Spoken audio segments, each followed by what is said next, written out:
Les plateformes sont capables d'activer des modalités de création de valeur qui reposent sur le nombre de leurs utilisateurs et donc de créer de la valeur.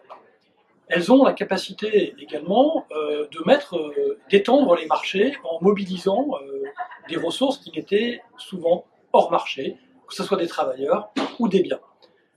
Dès lors, elles ont réussi en l'espace d'une décennie à s'imposer sur un certain nombre de marchés en devenant parfois des géants à l'échelle mondiale. Cette valeur créée, effectivement, interroge sur sa répartition. Notamment, par exemple, est-ce que les utilisateurs, qui constituent souvent la base de certaines de ces plateformes, ne devraient-ils pas être rémunérés, ou en tout cas faire partie de sa gouvernance, dès lors qu'ils contribuent largement à la création de valeur sur cette plateforme. Il en va de même pour un certain nombre d'autres types de plateformes, notamment les plateformes d'intermédiation, sur lesquelles la question de leur rémunération se pose, dès lors qu'elles apportent des affaires à des chauffeurs, à des loueurs, ou tout autre type de travailleurs qui mobilisent ces plateformes.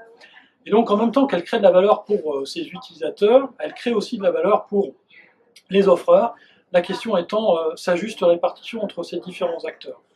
Il semble qu'aujourd'hui, les rapports de force leur soient assez favorables. Un certain nombre d'acteurs plaident pour une autre répartition de la valeur. C'est un immense sujet qui est à la fois économique, social, mais aussi politique.